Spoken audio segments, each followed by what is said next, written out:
Willie D. Live. What's up, family? It was over a misdemeanor charge of marijuana that Elaine McAllister was falsely arrested at an airport before embarking on a flight to Jamaica, spending the next 4 nights in jail rather than on vacation before authorities realized they had arrested the wrong black woman. Now, Elaine wants some get back. She's suing.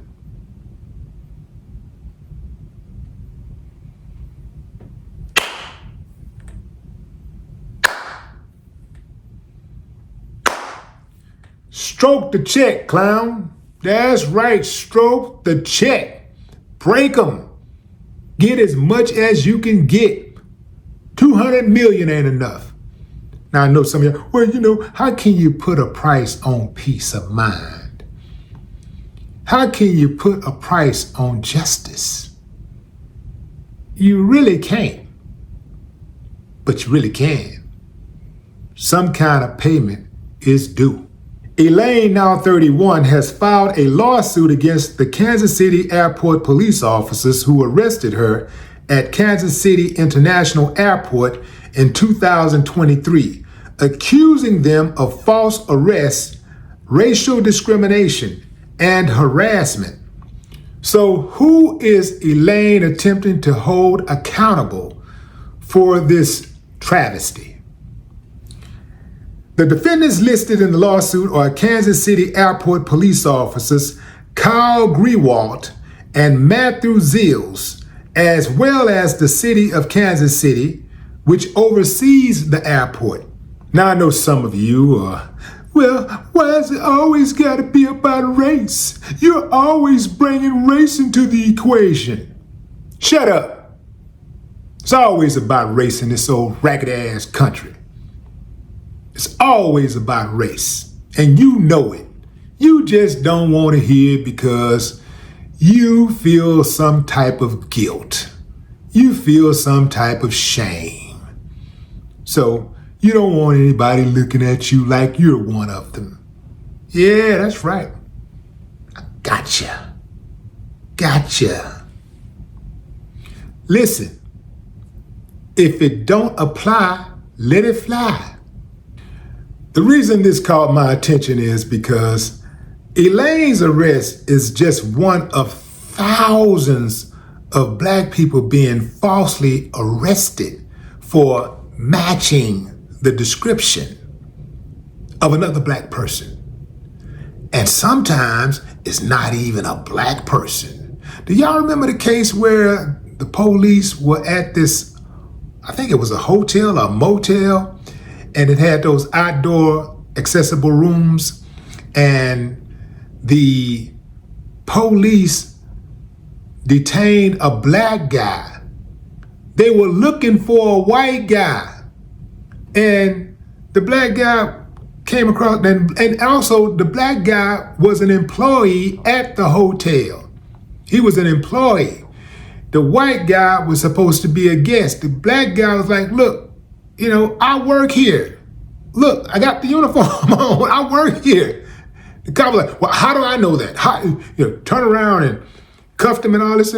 But clearly, the police officer heard the description of a white man.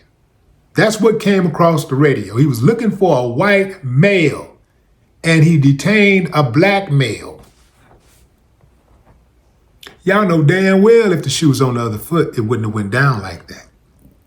They will arrest a black person. Man, if they see a license plate that's anywhere close to a license plate that they're looking for, they're gonna pull the black person over, not just ask them questions or whatever, but they're gonna be very aggressive with them. And this is not them jumping to conclusions. This is them knowing. They know what they're doing. It's like, oh, this is a free shot. Well, it's off by one. They're black. Let me mess with them. The car can be the same color, but it'd be a total different model. They could be looking for a Cadillac and they'll pull over a Honda, long as it's the same color, if they're looking for a black person. And if you got a black person with a white t-shirt, now they got 100 black guys on the side of the road in handcuffs. This is what they do. This is a pattern. Do you know that black people are 7.5 times more likely to be convicted of murder and other crimes than their white counterparts? Did you know that?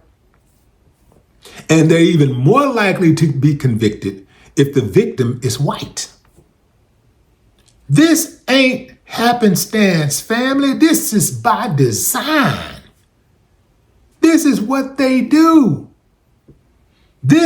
When they said that the Klan was going to join the police force, some people was like, nah, that's not going to happen. Our government wouldn't allow something like that to happen. Our mayor wouldn't allow something like that to happen. Our chief of police our police union they wouldn't accept something like that. They wouldn't allow somebody like that to be part. Not only will they accept it, they will recruit that type of person. Yes, right. They recruit those type of people. Yeah. A lot of times they hire those type of people from other departments, other airports, where they had problems with that person being racist. Same thing in the workforce. They rehire these racists. In fact, if they don't have to fire one, and they can get away with firing the person who accused them of being a racist, they'll do that. But if it's too heavy, it's too much publicity on it or whatever, and they got to make some type of change, they'll move the racist to another department or another office, an entire different branch, so that they can continue their racist ways. Now, why would they do that? Because leadership starts at the top, and everywhere where you see any type of organization, industry where racism is pervasive, all you gotta do is just go right to the top and you can see where it starts. Just like in somebody's home. Almost always, if the kids are uncivilized, the mama and the daddy are uncivilized. Because leadership starts at the top. Elaine, get your money. Go get the money. Go get the money. Hit them in the pockets. Because the only thing that America understands is blood and money. Blood and money. You want to get America's attention, produce some blood or money. This is absolutely disgusting. Imagine, if you will, you have prepared to leave town to go on vacation. You tied up all your loose ends, you taken care of all your business, and you packed, you got to the airport, you're on the go, you're ready to get on the plane, and they stop you and say, hold up, we suspect that you have some marijuana on you. Without no proof, they detain this woman, they lock her up for 4 days, so essentially taking away her vacation in Jamaica and trading it for a stay in a county jail. This is what they did to that woman. They absolutely got to pay for that. Elaine, go get your money. And to anybody else out there, if you find yourself in a situation where the police is pulling you over, illegally detain you, assume that you're being targeted because of your race and go get your money. Why is it always about race? Because they make it about race. When's the last time you heard of a white person who was accosted by a white person or the police and asked, why are you sitting in this car reading? What are you doing around here? Let me see some ID. Why are you walking down this street? Let me see some ID. When's the last time you heard of anything like that? It don't happen because these people who make these type of reports weaponize the police, and the police don't mind being weaponized because that's what they're there for. They're there to intimidate. They are there to harass. They are there to exacerbate the situations. They're there to escalate. Yeah. Now that's some truth for you. But what say you, fam? Drop a comment. I'd love to hear your thoughts. No more talk.